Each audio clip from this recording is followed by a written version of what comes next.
Похождение одной ревизской души. Такое название носило сочинение одного из современников Пушкина, Осипа Ивановича Сенковского, 1800-1858 годы жизни.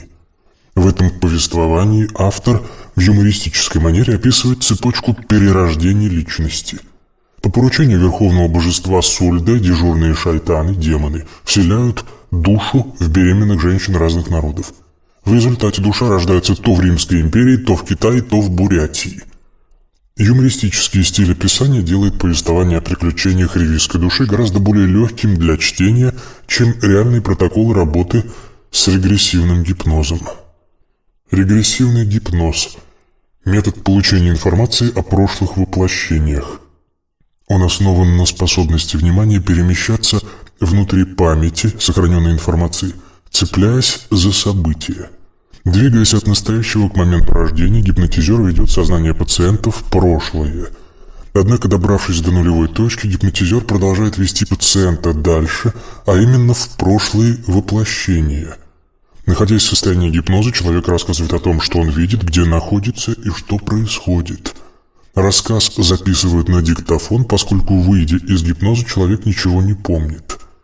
Если судить по этим рассказам, каждое предыдущее воплощение, предшествующая личность, знает последующие личности, но не знакома с предыдущими.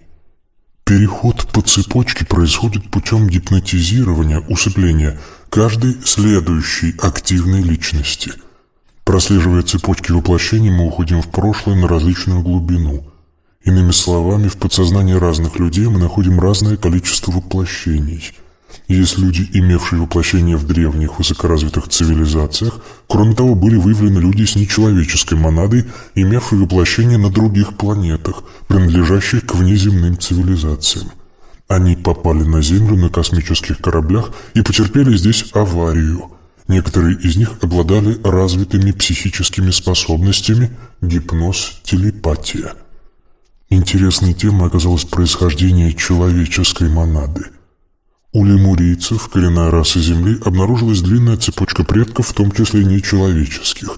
Сюда можно отнести сатиров, рогатых людей с хвостами, циклопов, одноглазых людей с физически существующим на лбу третьим глазом, медуз, люди с живыми волосами, карликов до 70 сантиметров ростом, гигантов, рост до 40 метров и так далее. Причем некоторые из этих прасуществ были продуктами каких-то генетических лабораторий. Кентавры человека-лошади и гарпии человека-птицы. Видимо, предки лемурийцев активно основывали колонии в других мирах и создавали новые тела для колонистов. Имея технологии переселения монады из одного тела в другое, они, получается, совсем не переживали, создавая уродов, поскольку рассматривали тела как сменные комплекты скафандров для монады. При исследовании воплощения людей, принадлежащих к искусственным расам Земли, созданным йотунами, выяснилось, что заготовки монад они покупали на черном рынке, принадлежащим пиратам силы хаоса. Поэтому у многих людей, принадлежащих к этим расам, есть внеземные воплощения. Но были и технологически слабо развитые расы, не имевшие собственных космических кораблей, и, казалось бы, монады этих рас не могли вновь воплотиться на Земле. Однако здесь был реализован сценарий, подобный сценарию доставки работорговцами в Америку африканцев. Их привезли туда насильно, а сами они не имели таких кораблей, чтобы туда попасть, даже если бы хотели этого. Помимо регрессивного гипноза, есть технология, позволяющая считывать с человека его предыдущие воплощения. Если гипноз, проламывание чужой психики, инструмент третьей касты, то четвертая владеет секретом телепатической связи. Используя этот инструмент, маг может считать параметр правого полушария личности и выделить там отдельные воплощения.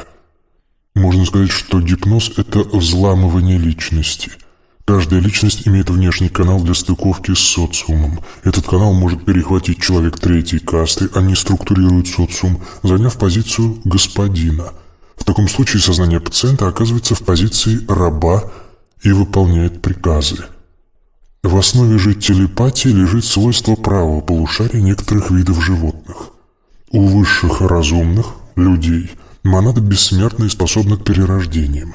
Каждое воплощение представляет собой информационную матрицу, архивированную в правом полушарии.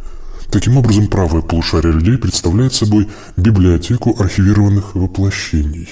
Но некоторые коллективные виды животных, живущие стаями, используют правое полушарие для формирования коллективного сознания стаи. Правое полушарие, аджна-чакра этих видов, формирует ментальное тело, общее для группы, стаи.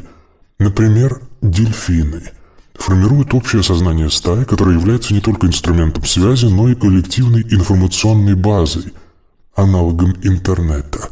Наличие общего сознания позволяет стае формировать собственную культуру, накопитель опыта и знаний. При этом каждый дельфин имеет собственный терминал для подключения к облаку.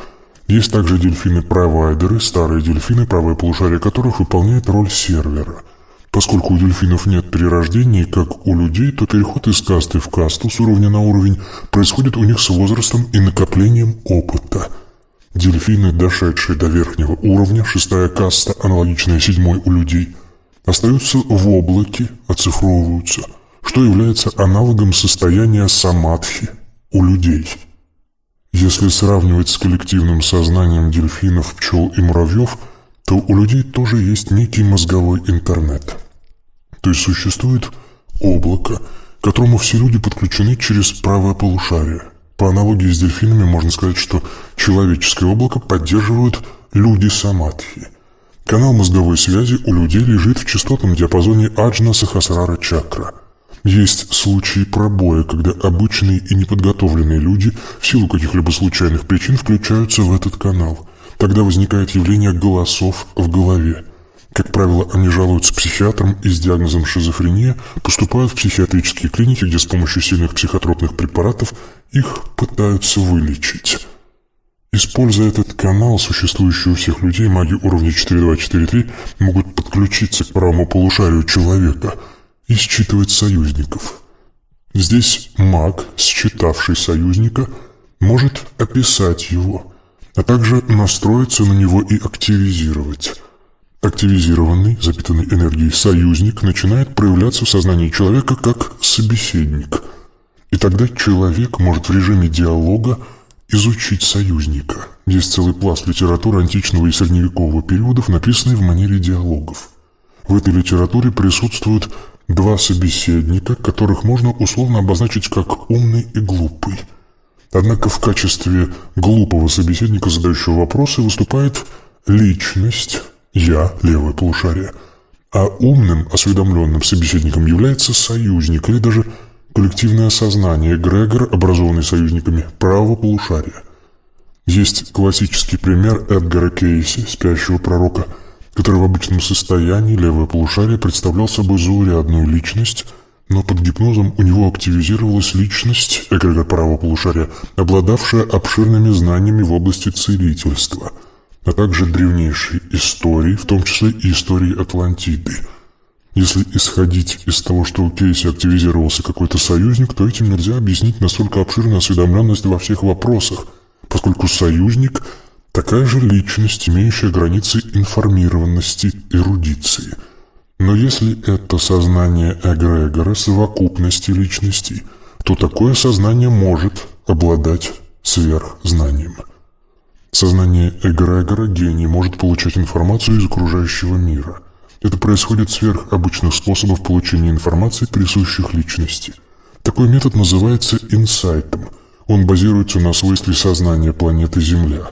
Это макросознание образуется сознаниями эгрегоров. То есть вертикальный эгрегор, сформированный союзниками, является частью планетарного сознания Земли и получает доступ к любой информации, существующей на уровне системы, внутри планетарного сознания.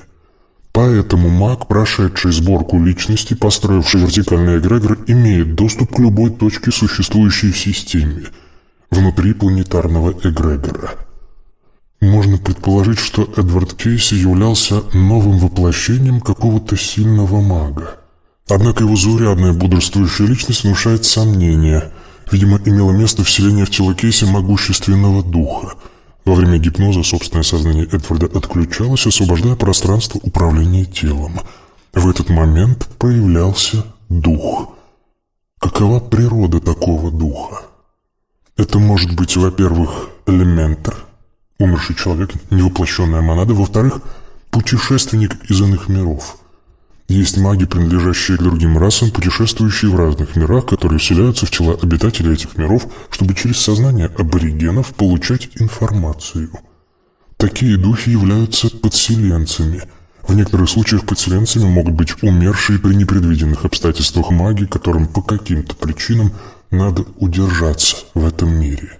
Они используют чужое сознание как пространство фиксации.